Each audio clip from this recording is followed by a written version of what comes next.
ne vais pas être très long, mais rebondir sur le mot histoire. Vous savez, que ce soit une constitution ou la manière de vivre, un peuple se réfère toujours à son histoire. Nous sommes le produit de l'histoire. Nous sommes une alliance entre l'histoire, donc le passé et l'avenir. Nous avons de hautes luttes. Ce peuple s'est doté d'une constitution en 1992. Vous la connaissez déjà. Et le 31 décembre 2002, cette constitution a été toilettée. C'était le mot d'ordre de l'époque. Parce qu'entre-temps, vous le savez bien, que ce soit aux législatives de 1994 ou à l'élection présidentielle de 1998, le régime RPT s'est rendu compte qu'il n'était pas majoritaire dans le pays. Ces élections ont révélé au système, à tous les ténors du système, qu'il était devenu minoritaire.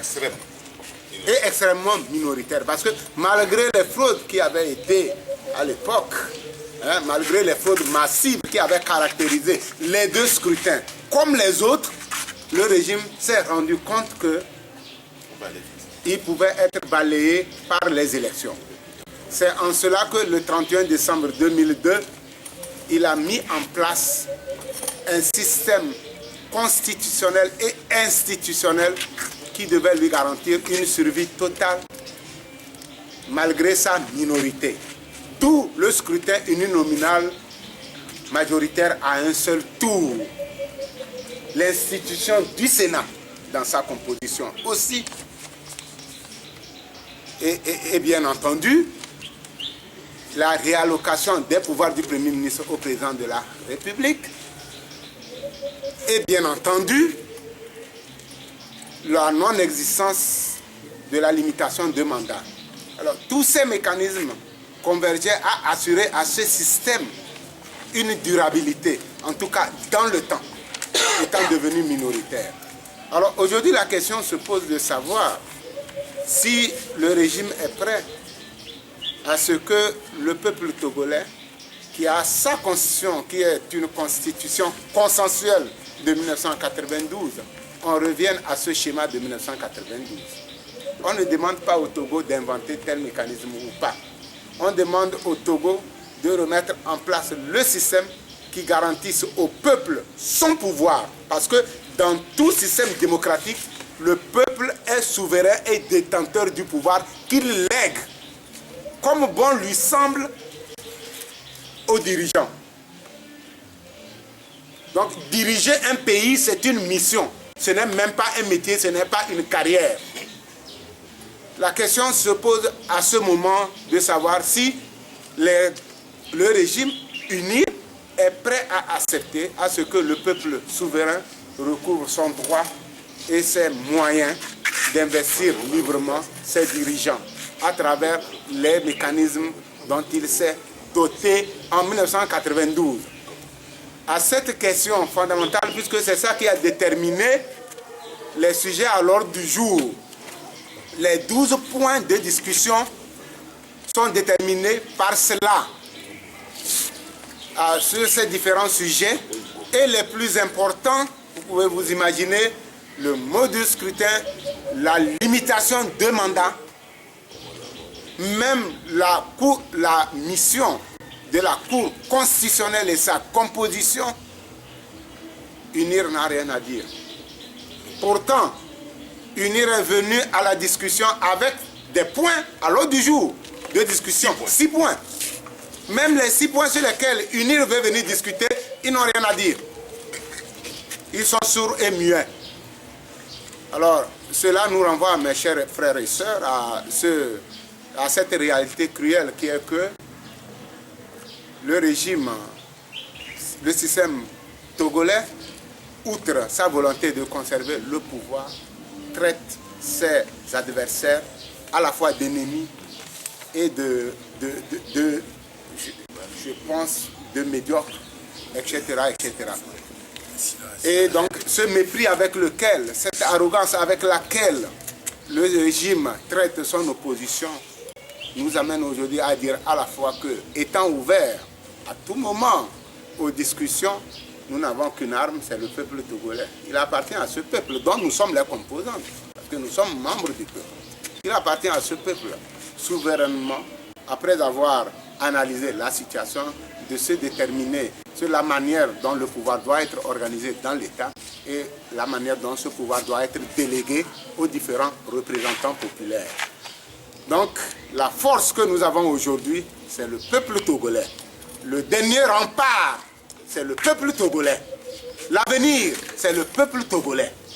Il est certes vrai que la communauté internationale nous a exhortés à ce dialogue, il faut le dire, qu'elle est vigilante. Mais je pense qu'elle ne viendra pas faire le travail à la place du peuple togolais. Il faut que les hommes et les femmes qui veulent demain un État libre, indépendant, un État harmonieux, un État dans lequel le pouvoir est assumé par des représentants désirés par ce peuple. Il faut que ce peuple se lève aujourd'hui, au moment où on parle de constitution. Et je suis au regret que certains journalistes développent des thèses selon lesquelles le professeur Wolu Komi et Maître Adiavon Zeus étaient des intrus dans une salle où à la fois il était question de discuter de la constitution de la République et des questions politiques qui doivent régir notre avenir.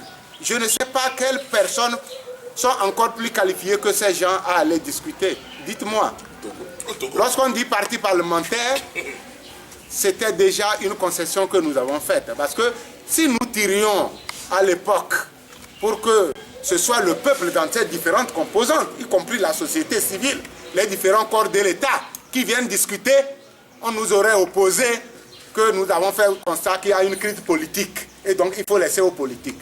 Si nous laissons la leçon aux politiques d'en décider, ces politiques doivent à la fois refléter l'échiquier politique national, mais effectivement, c'est les politiques que nous avons. Les deux personnalités ont intégré 2 délégations qui sont membres du CST. Alors, on nous dit que ça ne suffit pas. Et que le dialogue pouvait prendre fin par l'existence de 2 personnes. Je pense que les gens normaux, les véhicules de l'information que vous êtes, vous devez travailler sans passion et dire que nous avions tous notre place là-bas. Tout le monde ici, même vous-même, vous aviez votre place dans la salle pour relayer les différentes positions. Parce que le peuple doit savoir comment on vote les thèses qui doivent régir sa vie aujourd'hui, dans 50 ans, dans 100 ans. Ce peuple togolais en a droit. C'est le seul droit même qu'il a. Ce n'est pas l'affaire d'une église. Ce n'est pas l'affaire d'un petit groupe. C'est l'affaire nationale. En cela, aujourd'hui, il convient de faire en sorte que le peuple entende la voix de ceux qui veulent faire avancer le pays dans cette salle et de ceux qui veulent le faire reculer.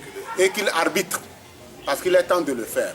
J'ose espérer que les 2 jours qui nous restent pourront amener nos frères d'unir à la raison pour comprendre que on ne peut pas se servir de ce cadre-là pour faire passer un texte qui serait leur volonté à l'Assemblée nationale.